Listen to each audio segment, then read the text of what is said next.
If you ever hear someone knocking on your bedroom door at exactly 3:17 in the morning, don't open it. I know that sounds like the kind of warning people make up on the internet. I used to think so too, until the house started knocking back. And the worst part? It wasn't trying to get inside. It was trying to get me to come out. The agent told me Elias had become paranoid toward the end of his life. He nailed his bedroom door shut, covered the windows, and, according to the police report, wrote the same sentence over and over on the walls. Don't answer yourself. I laughed when I heard that. I actually made a joke about it. I said maybe the old guy had watched too many horror movies. The agent didn't laugh. Instead, she asked me something strange. She asked, "Did you come here alone?" I said yes. She looked relieved. I didn't understand why. Not then. My first night in the house was completely normal. I unpacked until midnight, made coffee, watched TV. Then I went upstairs.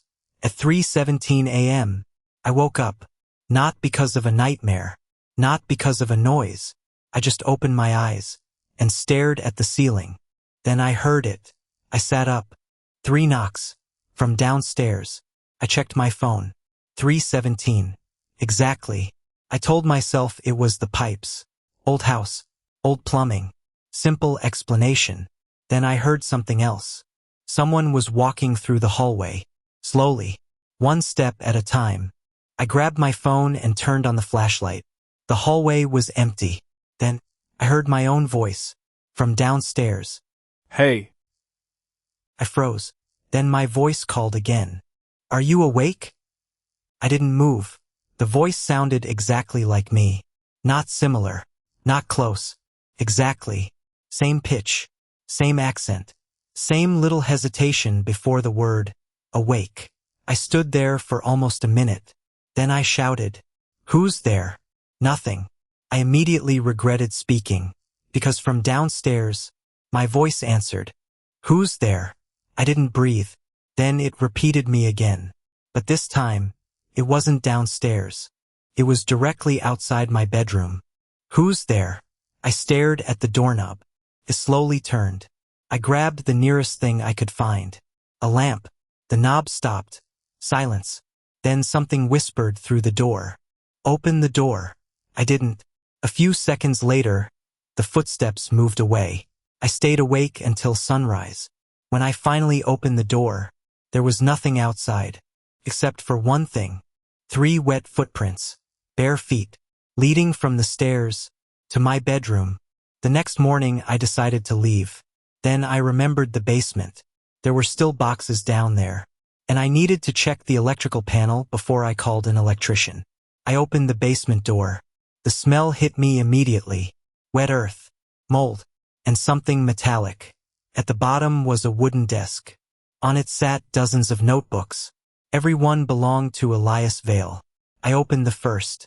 Most of it was nonsense. Dates, times, descriptions of noises. But then I found a notebook dated 22 years earlier. The first page contained a single sentence. "It knows what you remember."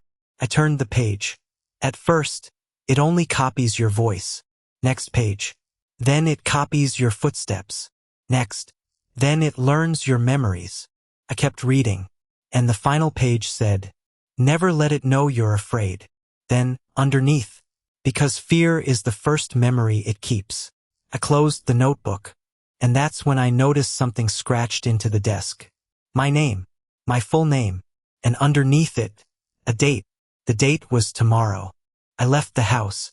I drove to the nearest town. I spent the afternoon at a hotel. I told myself I'd never go back. Then, around sunset, I received a text from an unknown number. There was no message, just a photograph. I opened it. It showed my house, taken from the upstairs window. I zoomed in. Someone was standing behind the glass. I called the police. They searched the house. Nobody was there. But one officer asked me something I'll never forget. He showed me the photograph, then asked, "Who took this?" I said I didn't know. He stared at me, then pointed toward the window. "That's not your house." I looked closer. The window, the roof, the trees. Everything looked right. But the house in the photograph had one extra floor. And in that extra floor, there was a bedroom. The curtains were open, and someone was standing inside. It looked exactly like me. Sweetheart. I started crying, because she used to call me that. Then she said something only my mother could have known. You were 8 when you hid under the bed. My blood went cold. That memory was real. Something had found it. Then the voice whispered. And you were afraid of what was underneath. I heard something move under the hotel bed. I jumped onto the chair. Couldn't look. But I could hear breathing. Slow. Wet. From underneath me. Then a child's voice whispered. Come out. I recognized it. It was my own voice. But younger. 8 years old. I finally looked underneath the bed. Nothing. Just darkness. But on the floor, there was a photograph. A photograph of me as a child. Standing outside my current house. I stared at it. That was impossible. I'd never seen the house before buying it. I'd never even been to that town as a child. At least, that's what I believed. I turned the photograph over. Written on the back were 4 words.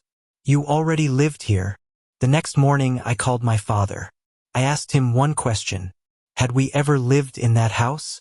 He went silent. For a long time. Then he said, Where did you hear about that place? I told him. He hung up. I called again. Nothing. Then, an hour later he called me back. His voice was shaking. He told me something he'd hidden from me my entire life. When I was 8 years old, we lived in that house. For 11 months. And then my younger brother disappeared. His name was Daniel. I barely remembered him.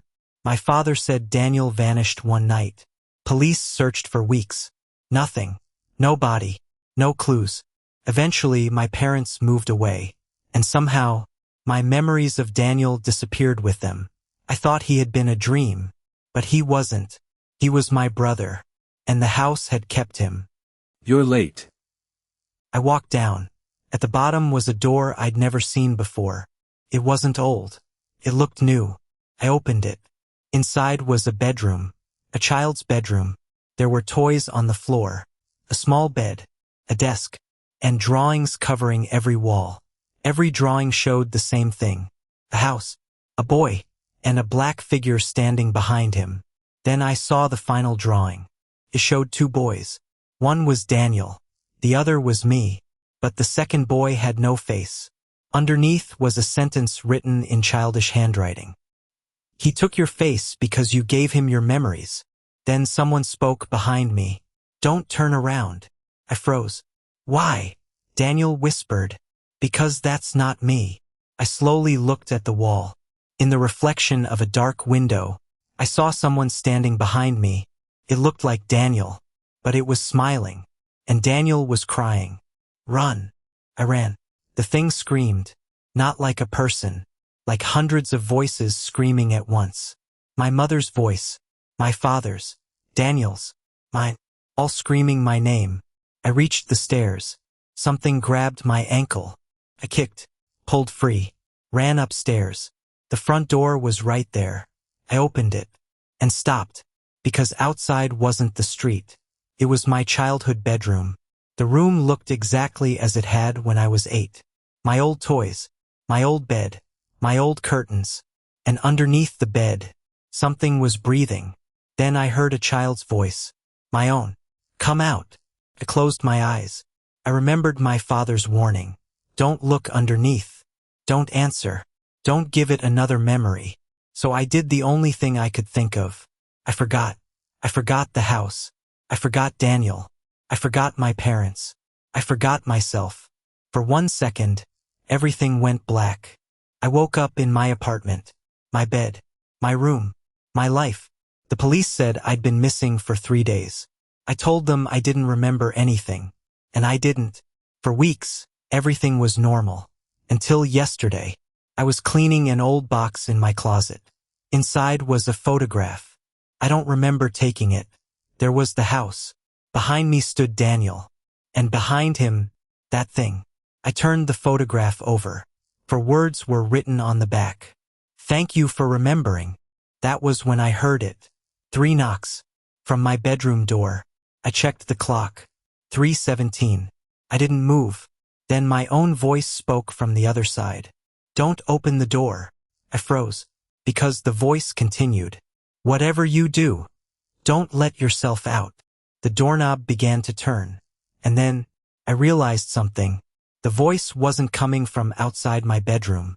It was coming from inside the closet. And that's where I'm writing this now. Because I can hear someone walking toward me. 3 steps. Then another. And the footsteps sound exactly like mine. If this video suddenly ends, you'll know why. Open the door.